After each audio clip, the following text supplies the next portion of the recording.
और कोई आभूषण शेष है जिसे फेंककर राम को मार्ग दिखा सको? कहा था ना, तुम कहां हो ये जान भी नहीं पाएगा तुम्हारा राम। देखो इस विशाल सागर को, कैसे पार करेगा तुम्हारा राम। ना दिशा का ज्ञान होगा और ना दूरी का। लंकेश के साम्राज्य में तुम्हारा स्वागत है सीता। पत्थरों की नहीं, शुद्ध स्वर्ण से बनी है मेरी लंका। यहां चारों ओर मेरे सैनिक पहरा देते हैं। यहां सागर भी मेरे आगे नतमस्तक है। क्या लगता है यहां आ पाएगा तुम्हारा राम? मुक्त कर पाएगा तुम्हें?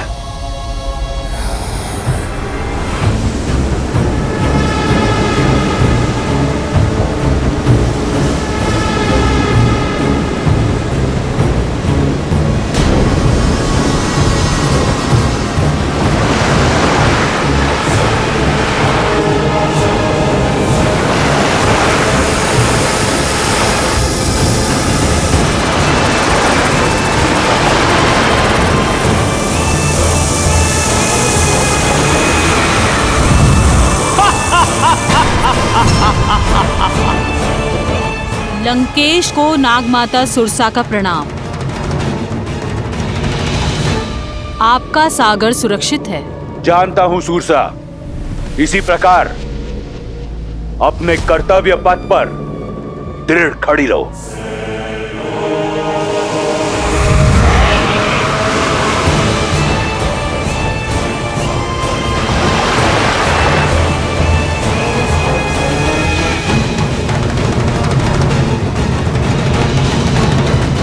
सुरसा है ये, जो आता है निगल जाती है। और जानती हो सीता, नाग जिसे निगलता है उसके अवशेष भी नहीं मिलते।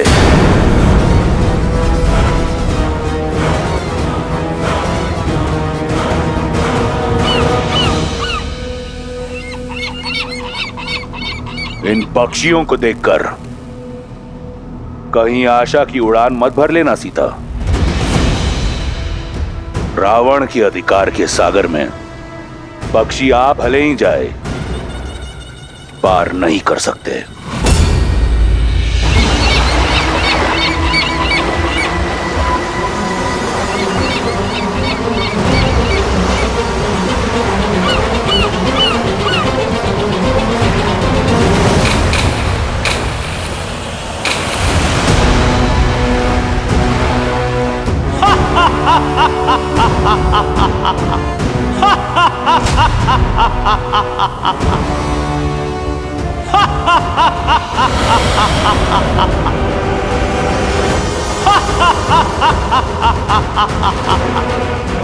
राहु की माता और आपकी दासी सिम्हिका का प्रणाम स्वीकार करे लंकेश।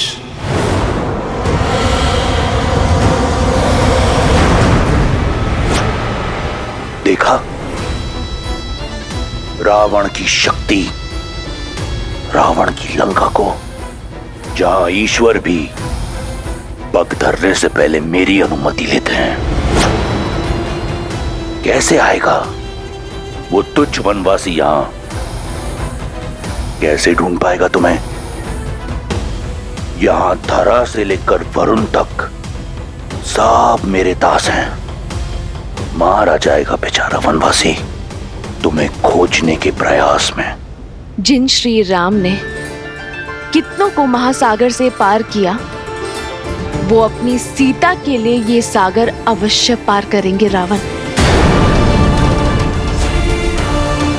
जिनके स्पर्श से शीला में भी प्राण आ जाते हैं, उन्हें ये सागर स्वयं मार्ग देगा। सीता का विश्वास देख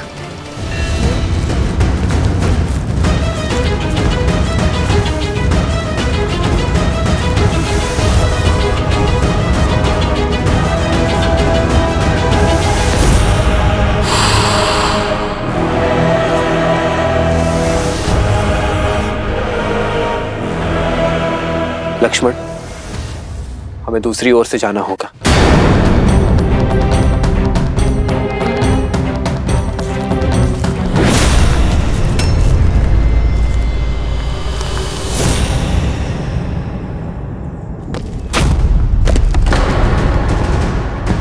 लक्ष्मण, भैया सावधान।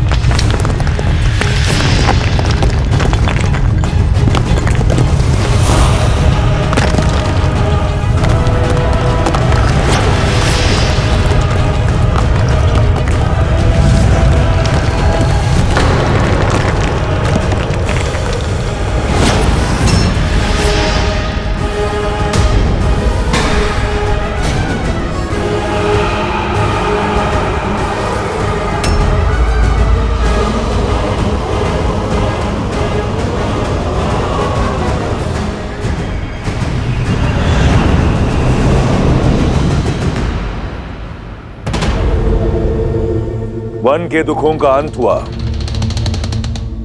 स्वर्ण लंका तुम्हें अनंत सुख और स्वागत देने को तत्पर है।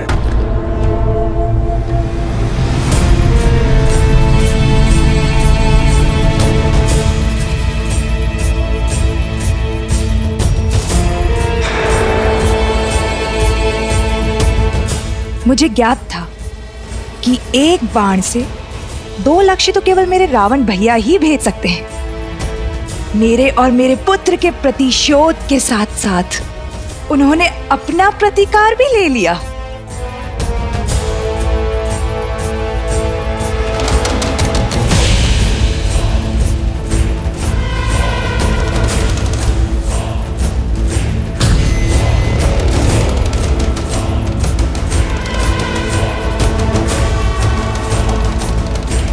पुष्पक,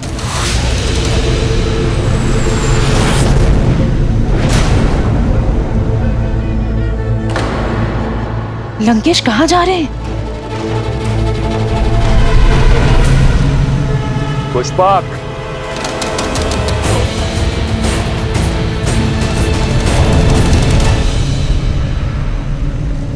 श्री राम।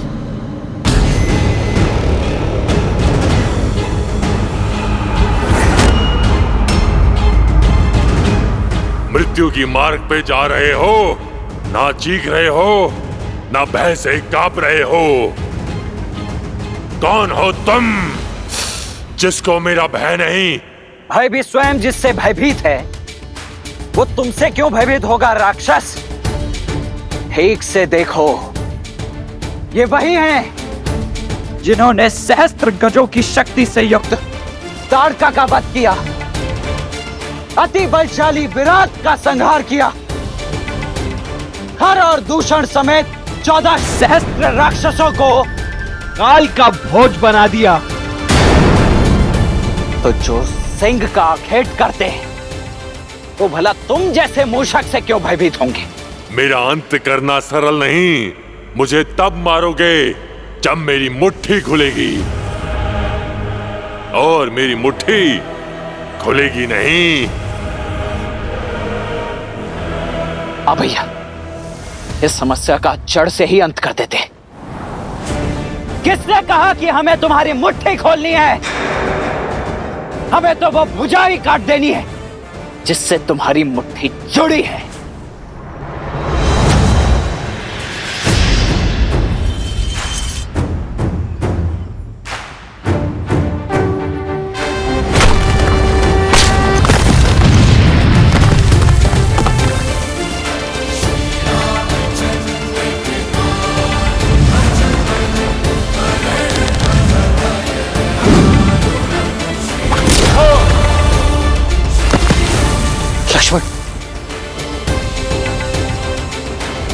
हे राम, हे लक्ष्मण, आपके इन तीरों से मुझे मुक्ति नहीं मिलेगी। मेरे मोक्ष का मार्ग केवल मेरे अग्नि संस्कार है। तभी मुझे इस नारकीय जीवन से मुक्ति मिलेगी, और तभी मैं आपको देवी सीता तक पहुंचने का मार्ग दिखा पाऊंगा। सीते भैया, माया भी है ये, अवश्य छल कर रहा है। अंत कर देते हैं इसका। रुको लक्ष्मण, ये सीता को जानता है। तुम्हें कैसे ज्ञात है कि हम सीता को खोज रहे हैं? और कैसे जानते हो कि वो कहाँ है? मेरा ये शरीर भले ही राक्षसीय हो, लेकिन मैं अंदर से गंधर्व हूँ। मेरा नाम धानु था। मैं बहुत ही शक्तिशाली था और उसी शक्ति के मद में चूर होकर भयावह रूप लेकर ऋषि मुनियों को अलंकित करता रहा। और एक दिन अज्ञानतावश मैंने ऋषि स्थूलशिला को उत्पात दिखाया और उन्होंने मुझे इसी रूप में रहने का श्राप दे दिया और क्षमा मांगने पर मुक्ति का मार्ग बताया। और जब श्री राम अपने भाई लक्ष्मण के साथ माता सीता को खोजने आएंगे तभी होगा मेरा मोक्ष। रूप चला गया किंतु शक्ति का अहंकार नहीं गया। इंद्रदेव को युद्ध के लिए ललकारा था मैंने, और जब उनके वज्र के प्रहार से मेरा सिर मेरे पेट में घुस गया तब से ये धानु कबंध कहलाने लगा। वर्षों से अपने मुक्तिदाता श्री राम का ही मार्ग देख रहा हूं मैं। तो अब मुझे मेरी सीता का पता बताओ। बताओ कि वो कहाँ है, किस हाल में? उसके लिए आपको मुझे इस राक्षस देह से मुक्त करना होगा, तभी अपने दिव्य दृष्टि से आपका मार्गदर्शन कर पाऊंगा। शीघ्र ही मुझे जीवित जलाकर मुक्त कीजिए श्री राम। नहीं, किसी को जीवित जलाना महापाप की श्रेणी में आता है।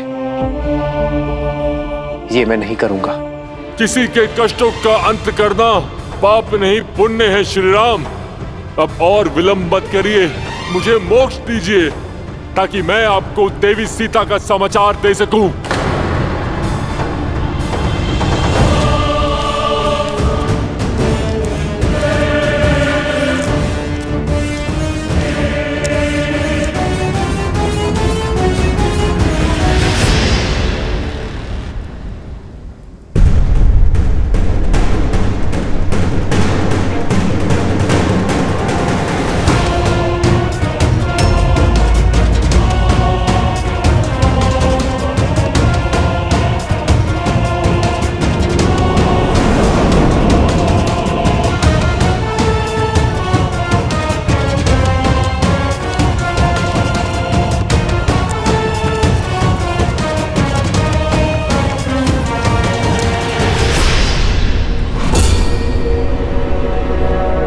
यह अशोक वाटिका है सीता। यहां देवता भी पग नहीं धरते।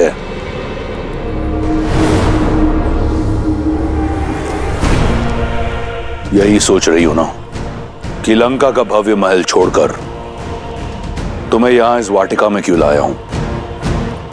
आओ तुम्हें उत्तर दिखाता हूं। देखो देखो अपने प्रतिबिंब को। वन के कष्टों ने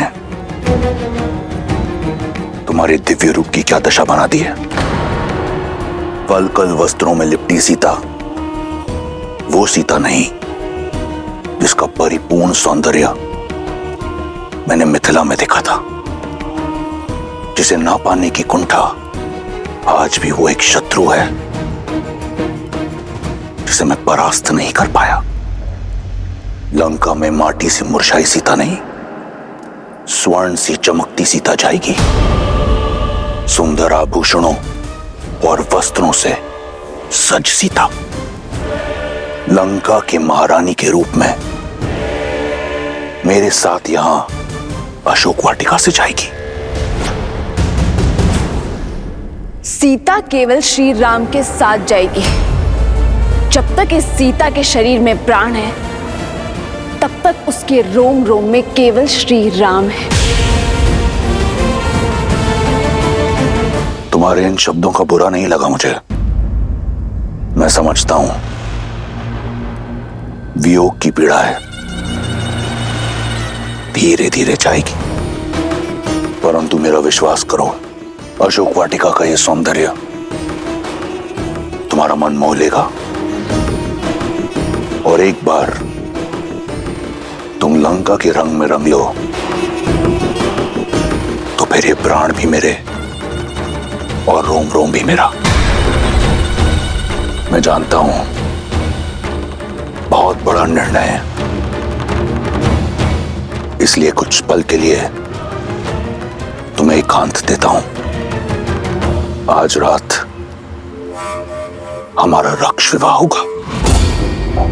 या तो तुम मेरी इच्छा के आगे झुक जाना, अन्यथा तुम्हें झुकाने का कोई ना कोई मार्ग मैं ढूंढ लूंगा।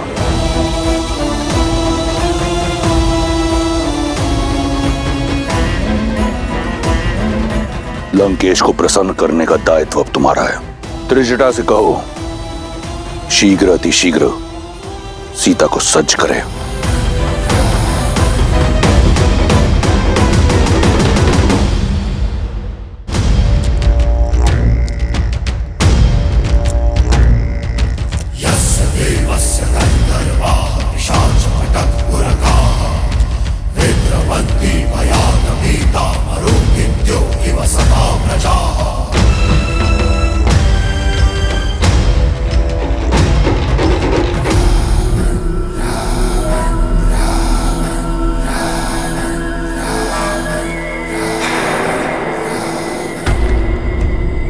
जिन मुखों पर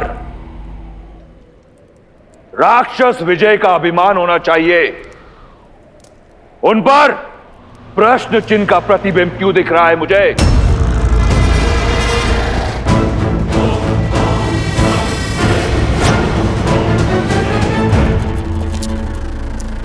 जब विजय का मूल्य विजय से बड़ा हो तो उसका तेज कम हो ही जाता है पिताश्री।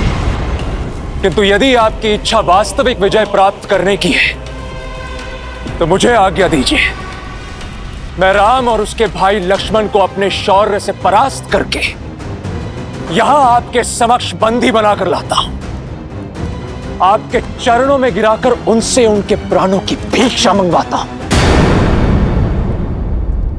किंतु एक शक्तिहीन एकाकी स्त्री को यूं छल से विवश करना, यह विजय नहीं है पिताश्री, कदापि नहीं। और जिस विजय में शौर्य की गरिमा ना हो वो विजय आपको शोभा नहीं देती। मेघनाद, मुझे युद्ध ज्ञान मत दो। साम, दाम, दंड, भेद सभी ज्ञानों का ज्ञाता हूं मैं। तुम्हारे जन्म की किलकारी से बहुत पहले रावण की विजय का डंका बजता आया है। इस राक्षस साम्राज्य को स्थापित करने के लिए न जाने कितने युद्ध लड़े हैं मैंने, परंतु सारे युद्ध युद्ध भूमि में नहीं लड़े जाते। सीता का हरण एक युक्ति है, एक रणनीति है जो तुम्हारे आयु और अनुभव से बहुत परे है। इसलिए मौन रहो। सीता लंका के योग्य है, चाहे वरण से चाहे हरण से।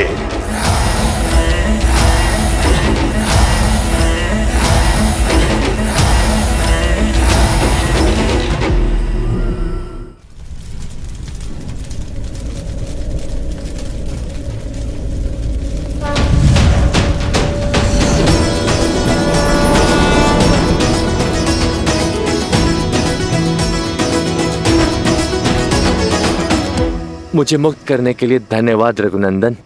अब मेरी सीता की क्या सूचना दे सकते हैं आप? श्री राम, वो दुष्ट रावण माता सीता को दक्षिण की ओर लेके गया है और वो वहां पर लेके गया है जहां पर मेरी दिव्य दृष्टि भी नहीं पहुंच सकती। किंतु इतना अवश्य देख सकता हूं कि आप जिस मार्ग पर जाएंगे वहां पर आपको समर्थन और समर्पण दोनों ही प्राप्त होंगे। आप ऋषिमुख पर्वत पर जाइए, वहां पर आपको वानरराज सुग्रीव मिलेंगे जो आपको सीता माता तक पहुंचाने में आपकी सहायता करेंगे। और ये ऋषिमुख पर्वत जाने का मार्ग? आप पंपा सरोवर की ओर जाइए, वहां ऋषि मतंग का आश्रम आएगा। वहां महातपस्विनी शबरी वर्षों से आपकी प्रतीक्षा कर रही हैं।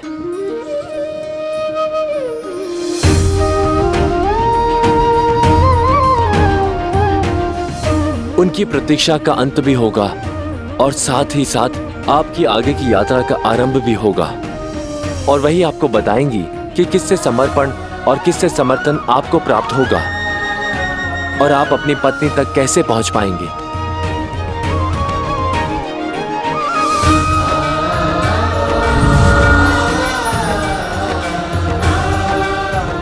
लक्ष्मण, हमें शीघ्र अतिशीघ्र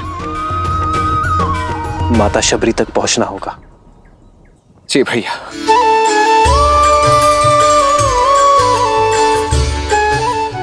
मेरे राम,